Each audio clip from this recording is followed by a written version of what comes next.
नमस्ते। आज हम एक ऐसी वायरल न्यूज स्टोरी को ब्रेक डाउन करने वाले हैं जिसने जेन्युइनली पूरे देश को झकझोर कर रख दिया। हम ओडिशा के क्योंझर डिस्ट्रिक्ट की एक ऐसी घटना के बारे में बात करेंगे जहां सिस्टम के रूल्स और एक आम इंसान की मजबूरी का एक बहुत ही दर्दनाक क्लैश देखने को मिला। आज हम इस पूरे केस को इन विजुअल्स के जरिए न्यूट्रल तरीके से समझेंगे और देखेंगे कि ब्यूरोक्रेसी की रियलिटी आखिर क्या होती है। तो चलिए सीधे इस मुद्दे में चलते हैं। सोचिए, क्या कोई एक मृत शरीर लिटरली अपनी ही बहन का कंकाल किसी बैंक के अंदर ले जा सकता है? जब मीडिया में ये न्यूज़ वायरल हुई ना, तो हर कोई दंग रह गया। इमेजिन कीजिए, एक आदमी अपनी बहन के कंकाल को लेकर 3 किलोमीटर पैदल चलता है और एक रूरल बैंक ब्रांच में पहुंचता है। ये किसी मूवी का सीन नहीं है दोस्तों, ये हमारे ही देश की एक सच्ची कहानी है। आखिर ऐसी क्या नौबत आ गई कि एक भाई को आकर अपनी ही बहन की कब्र खोदनी पड़ी? ये बेहद शॉकिंग घटना 27 अप्रैल 2026 को ओडिशा के क्योंझर डिस्ट्रिक्ट में घटी। यहाँ जीतू मुंडा नाम के एक ट्राइबल व्यक्ति का सामना एक ऐसे सिस्टम से हुआ जिसके नियम और कानून उसे बिल्कुल समझ नहीं आते थे। जीतू एक अनपढ़ आदमी है जिसे बैंकिंग पेपरवर्क या उनके कॉम्प्लेक्स रूल्स के बारे में लिटरली कुछ भी नहीं पता। 19,300 रुपए। अब देखिए, हम में से कई लोगों के लिए ये रकम शायद उतनी बड़ी ना हो कि हम इसके लिए महीनों परेशान हो, राइट? लेकिन जीतू की गुजर चुकी बहन कलरा मुंडा के लिए ये उनकी पूरी जिंदगी की जमा पूंजी थी। कलरा ने मौत से पहले अपने कुछ पशु बेचकर ये पैसे जमा किए थे। जीतू के पास उनकी इस आखिरी निशानी के अलावा और कुछ नहीं बचा था, तो उसके लिए ये रकम सब कुछ थी। अब समझते हैं जीतू के उस लंबे संघर्ष को जिसने एक इलिटरेट ट्राइबल आदमी को बार बार बैंक आने पर मजबूर किया। अपनी गुजर चुकी बहन के पैसे निकालने के लिए वो एक नहीं कई बार बैंक गया, पर हर बार उसे किसी मदद या गाइडेंस की बजाय सिर्फ रुकावटें मिली। उसे बिल्कुल समझ नहीं आ रहा था कि ये लीगल हेयर या नॉमिनी आखिर होता क्या है। इस टाइमलाइन पर एक नज़र डालिए। 26 जनवरी 2026 को कलरा की मौत होती है। उसके बाद अगले करीब 12 हफ्तों तक जीतू लगातार बैंक के चक्कर काटता है। हर बार उसकी उम्मीद टूटती है और आखिर में लगभग 3 महीने के लंबे फ्रस्ट्रेशन और हेल्पलेसनेस के बाद 27 अप्रैल को वो इतना डेस्परेट हो जाता है कि वो ये अनथिंकेबल कदम उठाता है। ये क्लियर दिखाता है कि लगातार ठुकराए जाने से एक इंसान किस हद तक टूट सकता है। जित्तू की डेस्परेशन का लेवल आप उसके इस बयान से समझ सकते हैं। उसने कहा, मैंने कब्र खोदी और अपनी बहन का कंकाल निकाल लिया ताकि उसकी मौत का सबूत दे सकूं। जित्तू का क्लेम था कि उसने बार बार बैंक स्टाफ को बताया कि उसकी बहन मर चुकी है, लेकिन उन्होंने उसकी एक न सुनी। उसका कहना था कि बैंक इस जिद पर अड़ा रहा कि पैसे निकालने के लिए अकाउंट होल्डर को खुद बैंक आना पड़ेगा। इस डेस्परेशन में उसने सोचा, अगर उन्हें बहन चाहिए तो बहन का अवशेष ही उन्हें दिखाना पड़ेगा। लेकिन यहाँ हमें स्ट्रिक्टली न्यूट्रल रहना होगा। एक ग्रीविंग भाई की कहानी तो हमने सुन ली, पर अब देखते हैं कि इस मामले में ऑफिशियल प्रोसीजरल क्लेम क्या था। इंडियन ओवरसीज बैंक, जो इस ओडिशा ग्रामीण बैंक की पेरेंट इंस्टीट्यूशन है, उनका खुद का डिफेंस क्या कहता है? दोनों साइड की स्टोरी में जमीन आसमान का फर्क है। जीतू का दावा है कि बैंक ने स्ट्रिक्ट तरीके से मृतक की फिजिकल प्रेजेंस मांगी थी, लेकिन दूसरी तरफ बैंक का दावा है कि उन्होंने ऐसी कोई असंभव मांग नहीं की। उन्होंने तो बस बेसिक प्रोसीजरल डॉक्यूमेंट्स जैसे कि डेथ सर्टिफिकेट और लीगल हेयर प्रूफ मांगे थे, जो बैंकिंग रूल्स के मुताबिक मैंडेटरी होते हैं। ये कंट्रास्ट दिखाता है कि एक रिजिड इंस्टीट्यूशन और एक अनइन्फॉर्म्ड सिटीजन के बीच कम्युनिकेशन की कितनी बड़ी खाई है। जब पब्लिक आउटरीच बढ़ा तो बैंक ने ये ऑफिशियल क्लैरिफिकेशन रिलीज किया। उन्होंने कैटेगोरिकली फिजिकल प्रेजेंस वाली बात से इनकार किया।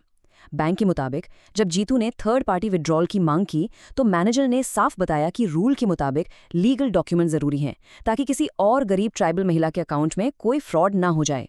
उन्होंने ये भी क्लेम किया कि उस दिन जीतू नशे की हालत में बैंक आया था। उसने डिस्ट्रप्टिवली बिहेव किया और कंकाल को बिल्डिंग के बाहर रख दिया, जिसकी वजह से उन्हें पुलिस बुलानी पड़ी। लेकिन रुकिए, कहानी बांस की इस स्टेटमेंट पर खत्म नहीं होती। जब इस मामले की इनिशियल गवर्नमेंट इंक्वायरी हुई तो एक नया ट्विस्ट सामने आया। रेवेन्यू डिविजनल कमिश्नर ने ब्रांच का सीसीटीवी फुटेज रिव्यू किया। हालांकि उस वीडियो में कोई ऑडियो नहीं था, लेकिन जीतू वहां करीब आधे घंटे तक मौजूद दिखा।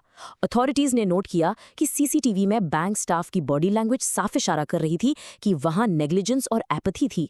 उन्होंने एक अनपढ़ और परेशान व्यक्ति को सेंसिटिवली हैंडल बिल्कुल नहीं किया। तो अब इस पर्टिकुलर इंसिडेंट से थोड़ा पीछे हटते हैं और पूरे सिस्टम को देखते हैं। आखिर हमारे रूरल एरियाज में ऐसी ब्यूरोक्रेसी है ही क्यों जो ऐसी दुखदायक सिचुएशंस क्रिएट करती है? Let's analyse the core problem here. The Indian express newspaper ने इस पर एक बहुत इंटरेस्टिंग कॉन्सेप्ट हाईलाइट किया जिसे रैशनल लीगल अथॉरिटी कहते हैं। बेसिकली ये एक ऐसी मॉडर्न ब्यूरोक्रेटिक मशीनरी है जो पूरी तरह से स्ट्रिक्ट नियमों, एफिशिएंसी और ऑफिशियल प्रोसीजर्स पर चलती है। इसे डिज़ाइन तो फेयरनेस के लिए किया गया है, पर दिक्कत यह है कि इसमें इंडिविजुअल ह्यूमन एम्पैथी या लचीलेपन की कोई जगह नहीं होती। एक सिस्टम जो कागजों पर बिल्कुल सही लगता है वो ज़मीन पर बिना रिसोर्सेज वाले गरीब लोगों के लिए बहुत क्रूअल बन जाता है। जब ये डिस्टर्बिंग इंसिडेंट वायरल हुआ तो नेचुरली एक ब्रॉड नेशनल और पॉलिटिकल रिएक्शन भी आया। बीजेडी के मेंबर ऑफ पार्लियामेंट मानस रंजन मंगाराज ने इसे रूरल बैंकिंग सिस्टम्स की हार्श इनसेंसिटिविटी बताया। उन्होंने एक बहुत ही वैलिड पॉइंट उठाया कि जब फाइनेंशियल इंक्लूजन स्कीम्स जैसे कि जनधन टॉप लेवल पर डिज़ाइन होती हैं तो बहुत अच्छी लगती हैं, पर ग्राउंड रियलिटी में रूरल आबादी को सिस्टम के इन्हीं कॉम्प्लेक्स पेपर वर्क से हर दिन लड़ना पड़ता है। देखिए, ज़मीनी हकीकत का स्ट्रक्चर कुछ इस तरह फैल होता है। स्टेप 1 में मार्जिनलाइज्ड लोगों के अकाउंट्स खोलना अब आसान हो गया है, टारगेट्स आसानी से पूरे हो जाते हैं। पर असली प्रॉब्लम उसके बाद आती है।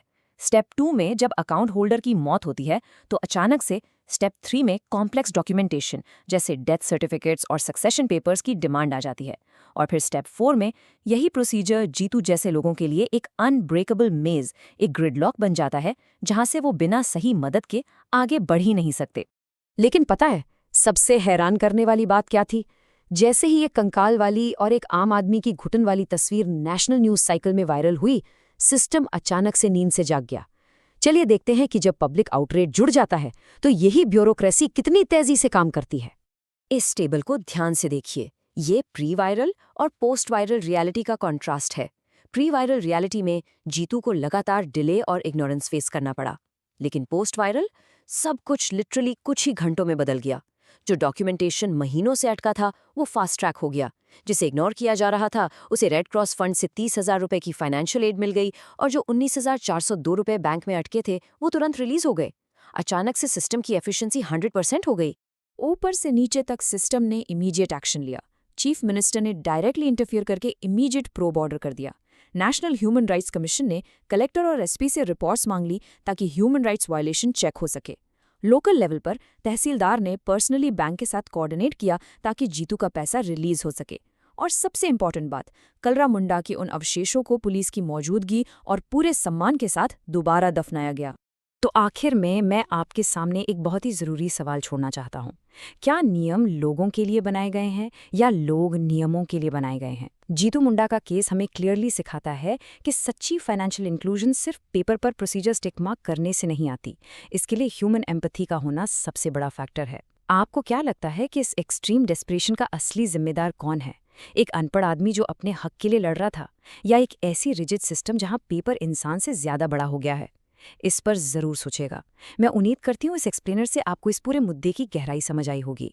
अगली बार तक take care and stay informed. धन्यवाद।